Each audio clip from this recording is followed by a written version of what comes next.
Hello everyone, ज्ञान safari के weekly current affair booster में आपका स्वागत है। इस डब्ल्यू कैप सीरीज में हम पिछले एक सप्ताह के जो भी करंट अफेयर के इम्पोर्टेंट क्वेश्चन हैं वो आपको कराएंगे इसमें। तो चलिए क्वेश्चन स्टार्ट करते हैं। तो हमारा पहला क्वेश्चन है, what is the maximum punishment for attacking health worker as per new proposed amendment to epidemic disease act 1987। जो एपिडेमिक डिसीज एक्ट है 1987 का, उसमें कुछ अमेंडमेंट भी गवर्नमेंट ने किया है। तो अमेंडमेंट करके उसमें जो पनिशमेंट है इस हेल्थ वर्कर्स पर जो अटैक हो रहे थे लगातार, उस इस वजह से उसमें कुछ अमेंडमेंट किए गए हैं। तो उसमें जो पनिशमेंट है उसकी लिमिट बढ़ा दी गई है। तो इस समय वो कितनी है, इसके ऑप्शन है 7 years, 5 years, 10 years and 6 years. तो इसका करेक्ट आंसर है 7 ईयर्स। 7 ईयर का जो जेल टर्म ये कर दिया गया है इस समय। लगातार जैसा कि आप लोगों को पता है कि जो हेल्थ वर्कर्स थे उनके ऊपर अटैक हो रहे थे, तो इसको ध्यान में रख करके रूल को और टफ बनाने को लेकर के गवर्नमेंट एक ऑर्डिनेंस लेकर के आई और इसको जो है 7 ईयर्स कर दिया गया। सेकंड क्वेश्चन है, when was earth day 2020 observed. अभी हाल ही में अर्थ डे मनाया गया है 2020 का। तो ये किस डेट को पड़ा था? Option A 21 April, 20th April, 19th अप्रैल, 22 अप्रैल। तो इसका करेक्ट आंसर है 22 अप्रैल, डी ऑप्शन सही है इसका। तो इस बार की जो थीम थी वो क्या थी? Climate action. ये जो अर्थ डे ऑब्जर्व किया गया था इसकी थीम थी क्लाइमेट एक्शन। और ये जो पहली बार अगर देखें तो 1969 में ये ऐसा प्रपोज किया गया था कि जो डे ऑब्जर्व किया जाएगा अर्थ डे 22 अप्रैल को, 1969 में हुआ था। और ये जो अवेयरनेस को स्प्रेड करने के लिए हुआ था, जो लगातार पोल्यूशन बढ़ रहा था उसी को लेकर के, उसी को ध्यान में रख करके जो अर्थ डे सेलिब्रेट करने का एक डिसीजन लिया गया था। थर्ड क्वेश्चन है, which among the following universities will start human trials on a potential corona virus vaccine. कौन सी यूनिवर्सिटी है जो पोटेंशियल कोरोना वायरस वैक्सीन उसका ह्यूमन ट्रायल स्टार्ट करेगी? तो ऑक्सफोर्ड, बर्कले, हार्वर्ड, एल। तो इसका करेक्ट आंसर है ऑक्सफोर्ड यूनिवर्सिटी। यूनाइटेड किंगडम में एक यूनिवर्सिटी है, यूनिवर्सिटी ऑफ ऑक्सफोर्ड। तो इसने एक जो वैक्सीन डेवलप किया है जिसका नाम है पोटेंशियल कोरोना वायरस वैक्सीन। तो उसका जो एक ट्रायल जो ह्यूमन ट्रायल होना है वो 23 अप्रैल को पहली बार इसका ह्यूमन ट्रायल किया गया। नेक्स्ट क्वेश्चन है, विच cities municipal corporation has launched संयम मोबाइल एप्लीकेशन। तब किस सिटी के म्यूनिसिपल कॉरपोरेशन ने ये संयम नाम का मोबाइल एप्लीकेशन लॉन्च किया है? तो ऑप्शन है दिल्ली, मुंबई, हैदराबाद, पुणे। तो इसका करेक्ट आंसर है ऑप्शन डी, पुणे। तो जो पुणे म्यूनिसिपल कॉरपोरेशन है उसने एक मोबाइल एप्लीकेशन लॉन्च किया है जिसका नाम संयम है। और उसमें इसको इस वजह से ध्यान में रख करके लॉन्च किया गया है कि जो लोग, जो ऐसे सिटीजन हैं जिनको होम क्वारंटाइन किया गया है, उनको मॉनिटर करने के लिए कि वो उस रूल को फॉलो कर रहे हैं या नहीं कर रहे हैं, उस चीज़ को ध्यान में रख करके इसको लॉन्च किया गया इस एप्लीकेशन को। नेक्स्ट क्वेश्चन है, which nation has reportedly launched its first ever military satellite into the orbit.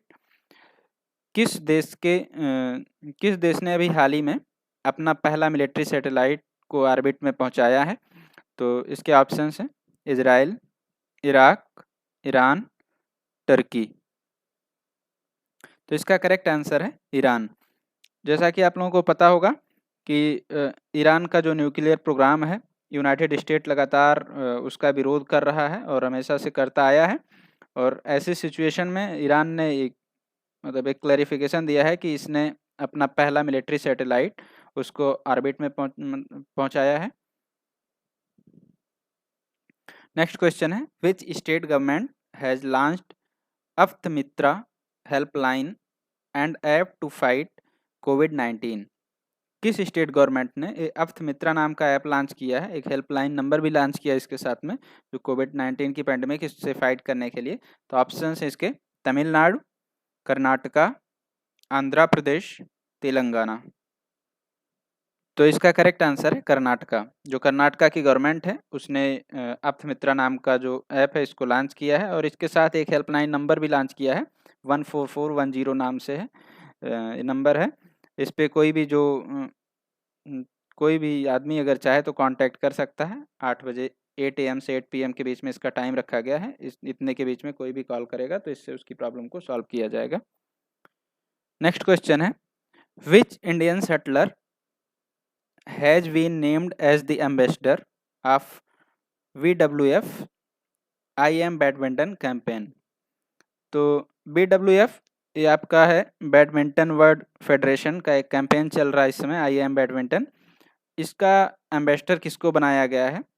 तो इसके ऑप्शन है साइना नेहवाल, किदाम्बी श्रीकांत, पी कश्यप जिसको परुपल्ली कश्यप भी बोलते हैं, एंड PV संधू। जी हाँ, इसका करेक्ट आंसर है PV सिंधु। तो जो वर्ल्ड चैंपियन PV सिंधु हैं इनको एम्बेसडर बनाया गया है। जो बैडमिंटन वर्ल्ड फेडरेशन है इसका कैंपेन मैंने जैसा कि मैंने बताया कि इसका नाम है IM बैडमिंटन। ये कैंपेन एक्चुअली चलाया किस लिए जा रहा है? इस कैंपेन को इस वजह से लॉन्च किया गया है कि जो बैडमिंटन का गेम होता है इसमें किसी भी टाइप का कोई गलत चीज़ें ना आए। मतलब एक कहा जाए तो ऑनेस्ट एंड क्लीन प्ले के लिए एक कैंपेन चलाया गया है, तो इनको उसका एम्बेसडर बनाया गया। आपका नेक्स्ट क्वेश्चन है, who has been appointed as the new head of the National Shipping Board. National Shipping Board का किसको नया हेड नियुक्त किया गया है? तो इसके ऑप्शंस हैं मालिनी शंकर, अमिताभ कुमार, सतिंदर पाल सिंह, कैप्टन पीयूष सिन्हा। तो इसका करेक्ट आंसर है मालिनी शंकर। तो मालिनी शंकर जैसा कि पहले भी वो शिपिंग के डायरेक्टर जनरल थे, तो उनको इस समय अब इसका जो एक कहा जाए हाईएस्ट एडवाइजरी बॉडी है जो इंडियन शिपिंग को लेकर के काम करती है, सरकार को रिपोर्ट करती है, तो उसका हेड इनको बनाया गया है मालिनी शंकर को। नेक्स्ट क्वेश्चन आपका, who among the following reported that the air pollution in India has reached 20-year लो। किस एजेंसी ने रिपोर्ट दी है अपनी, उसमें कहा गया है कि जो इंडिया का जो एयर पोल्यूशन है वो 20 साल के एकदम अपने लोअर लेवल पर पहुंच गया है। तो इसके ऑप्शंस हैं नासा, इसरो, DRDO, CPCB। तो इसका करेक्ट आंसर है नासा। नासा मतलब national aeronautics and space administration. इसने अनाउंस किया कि जो एयर पोल्यूशन है इंडिया में वो 20 साल के अपने लोअर लेवल पर पहुंच गया है। नेक्स्ट क्वेश्चन आपका, which state observe the Khongjom day on 23 अप्रैल 2020। किस स्टेट ने अभी खोंगजोम डे मनाया है 23 अप्रैल को? इसके ऑप्शंस हैं आसाम, मणिपुर, मिजोरम, मेघालय। तो इसका करेक्ट आंसर है मणिपुर। तो मणिपुर जो खोंगजोम डे इसको 23 अप्रैल को सेलिब्रेट करता है। अभी इस डे को मनाया क्यों जाता है, तो अगर आप इसको थोड़ा सा मैं इसको आपको एक्सप्लेन करूं तो जो 1891 में एक एंग्लो मणिपुर वार हुआ था, तो उसके जो वॉरियर्स थे उनको ट्रिब्यूट करने के लिए इस डे को मनाया जाता है। तो वो जो वार हुआ था वो आपका किंगडम ऑफ मणिपुर और जो ब्रिटिश गवर्नमेंट थी उस समय उस दोनों के बीच में हुआ था। और फिर बाद में लास्ट में उसमें जो ब्रिटिशर्स थी वही जीत गए थे। तो उसमें जो इनके जो लोग मणिपुर के जो लोग वहाँ पर अपने आप को सेक्रीफाइस किए थे, तो उनको ट्रिब्यूट करने के लिए ये जो खोंगजोम डे है इसको सेलिब्रेट किया जाता है। नेक्स्ट क्वेश्चन आपका, when was the national Panchayati Raj day observe. अभी हाल ही में पंचायती राज दिवस मनाया गया है। तो पंचायती राज दिवस, राष्ट्रीय पंचायती राज दिवस कब मनाया जाता है? ऑप्शंस हैं 24 अप्रैल, 23 अप्रैल, 22 एंड 21 अप्रैल। तो इसका करेक्ट आंसर है 24 अप्रैल। 24 अप्रैल को नेशनल पंचायती राज दिवस के रूप में मनाया जाता है। जो 73rd अमेंडमेंट हुआ था इंडियन कॉन्स्टिट्यूशन में, इसी दिन 24 अप्रैल को ही मतलब लागू हुआ था। तो इसी को ध्यान में रखते हुए जो पंचायती राज दिवस मनाया जाता है। नेक्स्ट क्वेश्चन आपका, which country is seeking $400 million debt swap facility from the Reserve Bank of India. कौन सा ऐसा देश है जो $400 मिलियन का जो डेट स्वैप फैसिलिटी है वो रिजर्व बैंक से मांग रहा है? तो इसके ऑप्शंस हैं नेपाल, बांग्लादेश, श्रीलंका, मालदीव। तो इसका करेक्ट आंसर है श्रीलंका। तो श्रीलंका जो आरबीआई के साथ एक करेंसी स्वैप एग्रीमेंट करना चाहता है $400 मिलियन का। और इसमें इससे होगा क्या कि जो वहाँ का मतलब श्रीलंका के पास फॉरेन रिजर्व आएगा और फाइनेंशियल स्टेबिलिटी जो है वहाँ की वो अच्छी हो जाएगी, क्योंकि पूरी मतलब दुनिया अगर कहें तो कोविड-19 के पैंडेमिक से इस समय जूझ रही है। तो इस चीज़ को ध्यान में रख कर के श्रीलंका भारत से या आरबीआई से हेल्प मांग रही है। नेक्स्ट क्वेश्चन है, the prime minister launched which among the following schemes on 24 अप्रैल 2020। जैसा कि मैंने अभी आपको बताया, इसके पहले एक क्वेश्चन कराया तो उसमें 24 अप्रैल को पंचायती राज दिवस के रूप में मनाया गया। तो उस दिन प्राइम मिनिस्टर ने एक स्कीम लॉन्च की, उस स्कीम का क्या नाम है? ये ऑप्शन है आपके पास, स्वामित्व स्कीम, समस्या स्कीम, पंचायती राज, सहयोग स्कीम। तो इसका करेक्ट आंसर है स्वामित्व स्कीम।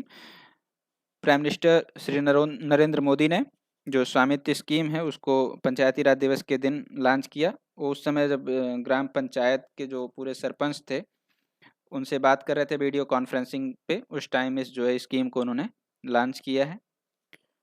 नेक्स्ट क्वेश्चन आपका, when was world heritage day observed? अभी हाल ही में विश्व विरासत दिवस जिसको बोलते हैं वर्ल्ड हेरिटेज डे ऑब्जर्व किया मनाया गया है। तो ये कब मनाया जाता है? 19 अप्रैल, 17 अप्रैल, 18 अप्रैल, 16 अप्रैल। तो इसका करेक्ट आंसर है 18 अप्रैल। तो जो वर्ल्ड हेरिटेज डे है इसको 18 अप्रैल को ऑब्जर्व किया जाता है। और ये जो एक अवेयरनेस प्रमोट करने के लिए कि जो डाइवर्सिटी ऑफ कल्चर हेरिटेज है ह्यूमनिटी की, वो मतलब कैसे कौन कौन से एफर्ट रिक्वायर्ड हैं जिससे कि हम इसका प्रोटेक्शन कर सकें, कंजर्वेशन कर सकें, मतलब जो जितने भी हमारी विरासत की चीज़ें हैं उसको हम लोग बचा करके रख सकें, और उसी को ध्यान में रख करके जो वर्ल्ड हेरिटेज डे है वो मनाया जाता है। नेक्स्ट क्वेश्चन आपका, which among the following medical universities have become the first government one two successfully launch plasma therapy for covid treatment? कौन सी मेडिकल यूनिवर्सिटी है जो पहली ऐसी गवर्नमेंट यूनिवर्सिटी है वो जिसने सक्सेसफुली प्लाज्मा थेरेपी को, जो प्लाज्मा थेरेपी का ट्रीटमेंट है कोविड-19 का, उसको लॉन्च किया है? तो इसके ऑप्शंस हैं King George Medical University, All India Institute of Medical Science, Rajiv Gandhi Medical College, Jawaharlal Nehru Institute of Post Graduate Medical Education. तो इसका करेक्ट आंसर है KGMC, King George Medical University, जो कि लखनऊ में है। ये देश की पहली ऐसी यूनिवर्सिटी है, मतलब गवर्नमेंट हॉस्पिटल है जिसने जो सक्सेसफुली प्लाज्मा थेरेपी ट्रीटमेंट है जो कोविड-19 का उसको लॉन्च किया है। नेक्स्ट क्वेश्चन आपका, which among the following nations recently ended death penalty for crime committed by minors? किस देश ने अभी हाल ही में जो डेथ पेनाल्टी मिलती थी उस माइनर्स को, जो क्राइम करते थे, क्राइम में होते थे ऐसे माइनर्स को डेथ पेनाल्टी दी जाती थी, तो उसको ख़त्म कर दिया है?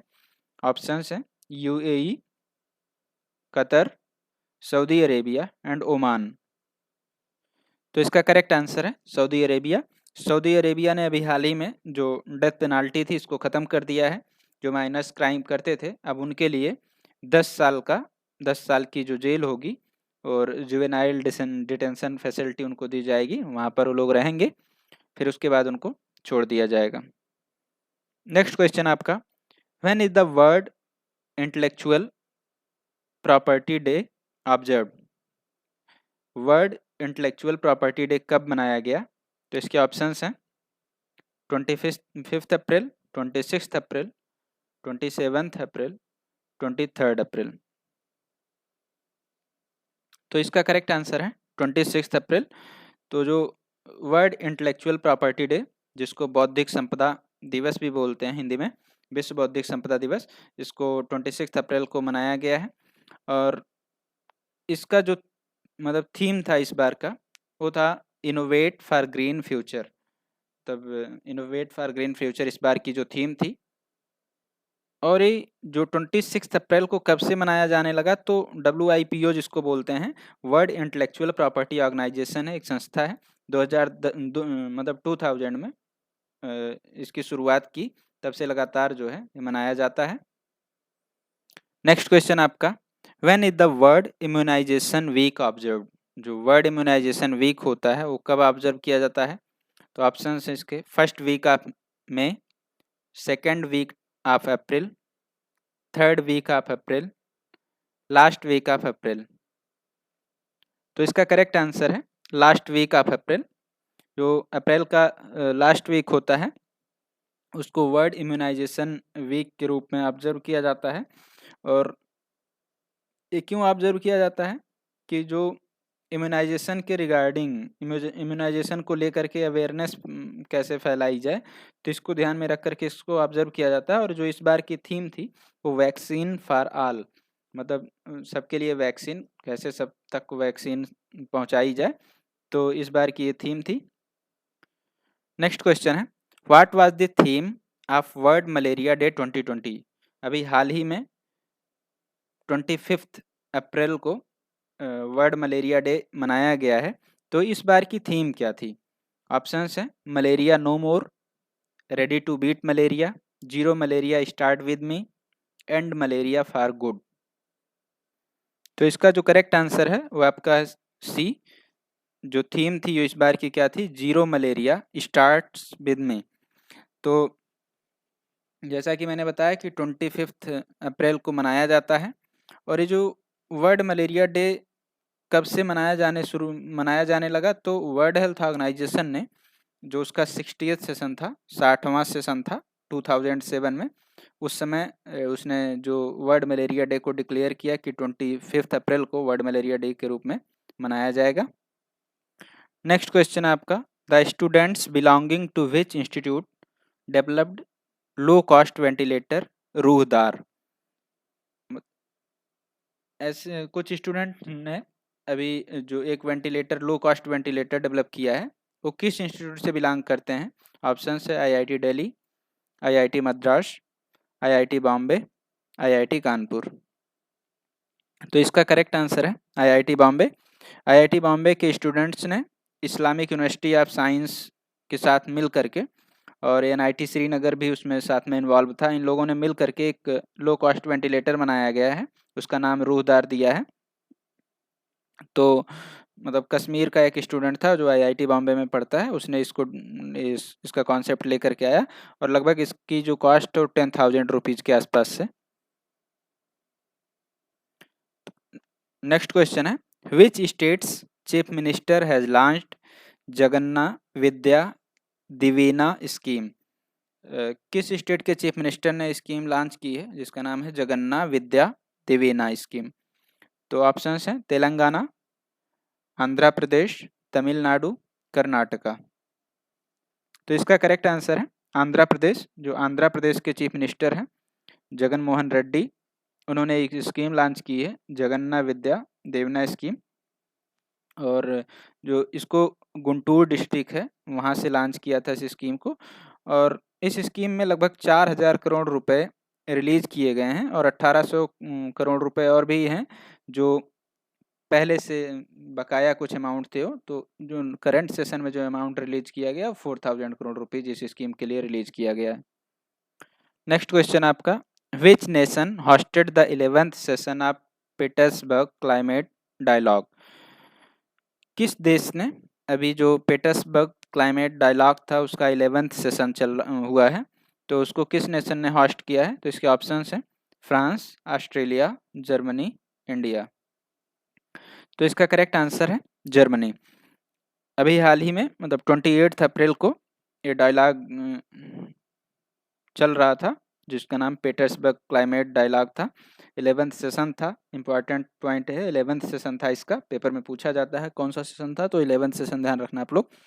तो और इंडिया की तरफ से जो इसके हमारे यूनियन मिनिस्टर हैं इन्वायरमेंट के, forest and climate change, Prakash Javadekar, उन्होंने वीडियो कॉन्फ्रेंसिंग के जरिए इस मीटिंग में हिस्सा लिया। नेक्स्ट क्वेश्चन आपका, which nation chaired the BRICS foreign ministers video conference।